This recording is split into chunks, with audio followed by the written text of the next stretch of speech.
Assalamualaikum warahmatullahi wabarakatuh. Bertemu lagi dengan pelajaran biologi di kelas 10 IPA. Bagaimana kabar kalian? Semoga kalian selalu dalam keadaan baik dan sehat ya. Nah, sebelum memulai pembelajaran, marilah kita berdoa menurut agama dan kepercayaan kita masing-masing. Semoga kita selalu dalam lindungan Allah Subhanahu wa taala, dihindarkan dari segala macam bahaya dan juga penyakit. Nah, semoga juga kalian diberikan kemudahan dalam menyerap ilmu ya yang diberikan oleh para guru.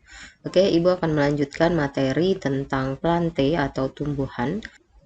Nah, di pertemuan sebelumnya kita sudah membahas mengenai tumbuhan lumut ya, ciri-ciri tumbuhan lumut, jenis tumbuhan lumut, dan juga manfaat tumbuhan lumut dalam kehidupan kita.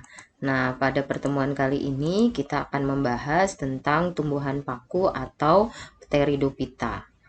Ya, sementara untuk Spermatophyta kita akan bahas di minggu depan. Oke, sekarang kita akan lihat ciri-ciri dari tumbuhan paku. Yang pertama itu adalah tubuhnya sudah berupa kormus atau kormopita, artinya sudah ada akar, batang, dan daun sejati. Kemudian mempunyai jaringan pengangkut, artinya sudah punya jaringan xilem dan floem. Ingat kembali bahwa xilem itu untuk mengangkut air dan unsur hara, sementara kalau floem untuk mengangkut zat makanan. Kemudian habitatnya itu juga sama ya dengan tumbuhan lumut, yaitu di tempat lembab dan juga berair. Kemudian reproduksinya juga sama, ada vegetatif dan generatif. Ya, kalau yang vegetatif atau yang aseksual itu bisa dengan menggunakan spora dan juga menggunakan rizoma. Ingat kembali bahwa rizoma itu adalah batang yang tumbuh di dalam tanah. Kemudian yang generatif atau yang seksual itu pastinya dengan fertilisasi. Artinya ada badan yang menghasilkan sperma dan ada badan yang menghasilkan ovum. Kemudian terjadi fertilisasi antara sperma dan ovum. Kemudian ada juga metagenesisnya ya, jadi sama dengan lumut juga, yaitu metagenesisnya fasenya juga sama, ada fase gametofit dan fase sporofit.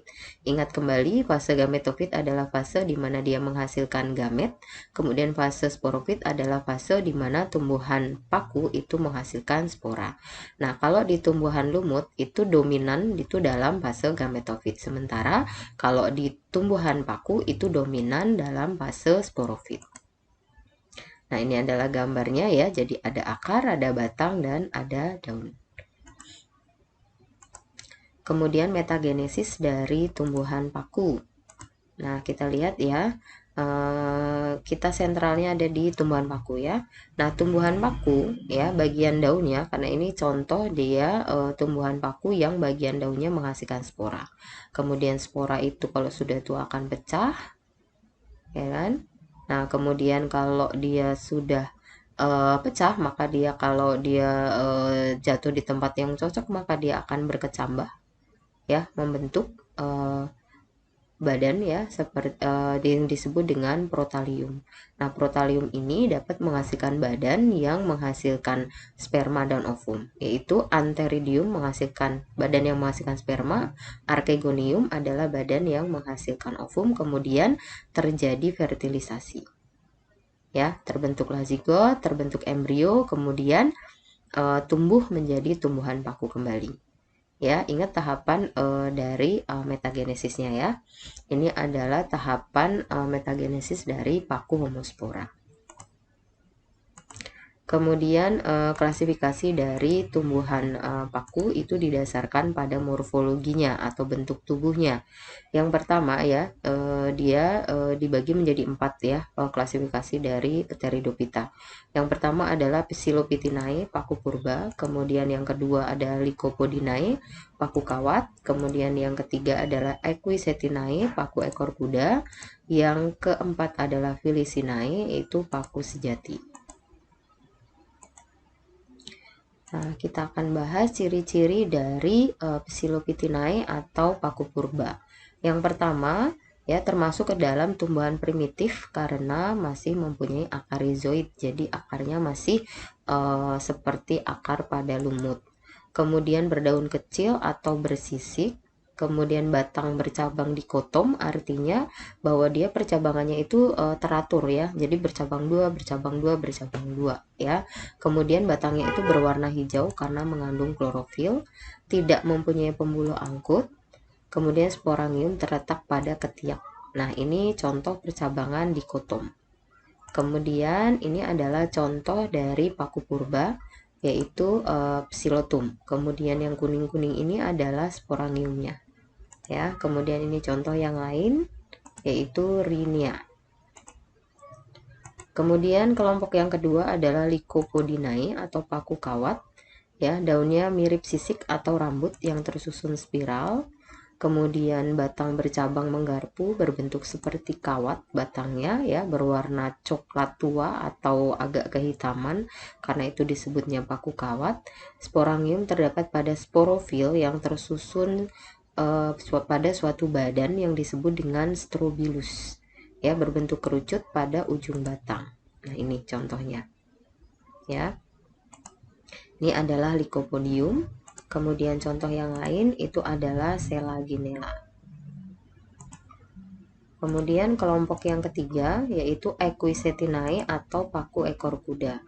Nah, daun tunggal ya, cirinya daun tunggal dengan ukuran kecil tersusun melingkar, kemudian batang berwarna hijau, berongga dan berluas-luas, strobilusnya ada di ujung batang. Nah, ini contohnya. Jadi batangnya berongga dan berluas-luas, kemudian strobilus ada di ujung batang. Lihat daunnya. Jadi kalau kenapa disebut paku ekor kuda, ini kalau dibalik jadi kayak ekor kuda begitu ya. Nah, ini adalah contohnya tanaman paku ekor kuda yang masih muda ya. Nah, Equisetum. Kemudian contoh yang lain adalah Calamites. Kemudian Filicinae atau paku sejati, ini adalah tumbuhan paku yang kita lihat sehari-hari ya. Mungkin kalau kalian suka ke sawah ataupun ke kebun gitu ya, atau di tembok yang basah itu suka ada tumbuh ya kadang-kadang paku jenis yang Filicinae atau paku sejati. Nah, cirinya adalah daun berukuran besar dengan pertulangan daun yang menyirip, kemudian daun dan batang mudanya itu menggulung. Nah, seperti ini. Kemudian sorus ya atau kumpulan spora itu berada pada daun ya. Kadang-kadang ada di bawah daun, kadang ada di tepi daun. Jadi berbeda dengan kelompok paku kawat dan juga paku ekor kuda ya. Jadi kalau dia dalam bentuk strobilus, kalau ini bentuknya dalam bentuk sorus. Jadi kalau kalian melihat tanaman, kemudian daunnya tepinya ada coklat-coklat atau hitam atau bagian belakangnya, nah itu pasti dia golongannya adalah golongan tumbuhan paku. Nah, terdapat dua jenis daun, yaitu daun yang berdasarkan ukurannya, nah dibedakan menjadi mikrofil dan makrofil, artinya daun yang berukuran besar dan daun yang berukuran kecil. Kalau kalian ke hutan, kalian akan menemukan paku yang ukurannya besar. Kalau paku ukurannya besar, berarti dia daunnya juga ukurannya besar, gitu ya. Nah, kalau paku yang suka ada di lingkungan kita, biasanya dia ukurannya kecil. Kemudian berdasarkan fungsinya dibagi menjadi dua, yaitu daun tropofil dan daun sporofil. Nah, daun yang tropofil ini adalah daun yang tidak mengandung spora, artinya hanya murni untuk melakukan fotosintesis atau membuat makanan. Sementara kalau yang daun sporofil, yaitu daun yang mengandung sorus tadi ya, yang mengandung sorus atau mengandung spora. Nah, berarti dia daunnya mempunyai dua fungsi, yaitu untuk reproduksi dan juga untuk fotosintesis atau membuat makanan. Nah, ini adalah contoh dari paku sejati. Ya, ini adalah adiantum atau suplir. Perhatikan di pinggir daunnya ada coklat-coklatnya. Nah, ini adalah kumpulan dari sporangium atau sorusnya, ya, sporanya. Kemudian contoh yang kedua adalah Marsilea crenata. Ini adalah tanaman semanggi. Kemudian ini contoh yang ketiga adalah Platycerium, yaitu paku tanduk rusa. Lihat ini kumpulan sporanya ada di ujung daunnya ya. Nah, berdasarkan jenis spora yang dihasilkan, maka tumbuhan paku ini dibagi menjadi tiga. Yang pertama adalah paku homospora, yang kedua adalah paku heterospora, yang ketiga adalah paku peralihan. Nah, untuk paku yang homospora itu adalah tumbuhan paku yang menghasilkan satu jenis spora atau satu ukuran spora. Contohnya adalah Lycopodium. Nah, contoh metagenesisnya sudah Ibu berikan di awal ya, jadi hanya satu jenis spora. Kemudian yang kedua adalah paku heterospora, yaitu tumbuhan paku yang menghasilkan dua ukuran spora, yaitu makrospora dan mikrospora. Jadi spora yang berukuran besar dan spora yang berukuran kecil. Contohnya itu pada Selaginella dan juga Marsilea. Kemudian yang ketiga adalah paku peralihan, di mana tumbuhan paku menghasilkan dua jenis spora, yaitu spora jantan dan spora betina. Nah, sekarang kita lihat perbedaannya. Ya, contoh dari paku peralihan adalah Equisetum ya. Kita lihat perbedaannya dari paku heterospora dan paku peralihan. Kita lihat pada paku heterospora, dari awal spora yang dihasilkan adalah mikrospora dan makrospora. Mikrospora tumbuh menjadi mikroprotalium, makrospora tumbuh menjadi makroprotalium, mikrospora menghasilkan antheridium, makrospora menghasilkan archegonium. Ingat bahwa archegonium itu menghasilkan antheridium menghasilkan sperma, kemudian archegonium menghasilkan ovum, terjadi fertilisasi ya, tumbuh jadi zigot, tumbuh jadi embrio, kemudian tumbuh menjadi tumbuhan paku. Nah, tumbuhan paku tadi ya kan dia akan tumbuh menjadi makrosporofit dan mikrosporofit ya. Selebihnya akan dia sama nanti menghasilkan makrospora dan mikrospora.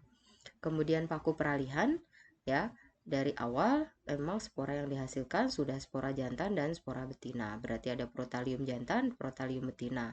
Kemudian protalium jantan menghasilkan antheridium, protalium betina menghasilkan archegonium, sama antheridium menghasilkan sperma, archegonium menghasilkan ovum, terjadi fertilisasi ya, menjadi zigot, tumbuh jadi embrio, tumbuh jadi tumbuhan paku. Selebihnya sama. Jadi yang berbeda hanya sporanya saja. Kemudian kita lihat manfaat dari tumbuhan paku. Ya, beberapa ada yang dimanfaatkan sebagai tanaman hias. Contohnya yaitu paku sarang burung Asplenium, kemudian paku tanduk rusa Platycerium, dan suplir ya Adiantum. Kemudian yang dimanfaatkan sebagai tanaman obat, contohnya adalah paku kawat ya, bisa dijadikan sebagai obat penyakit kulit. Kemudian paku ekor kuda dapat digunakan untuk membantu melancarkan BAB. Kemudian paku rane ya mengandung antibiotik sehingga dapat digunakan untuk menyembuhkan luka. Kemudian manfaat yang ketiga itu digunakan sebagai bahan sayuran.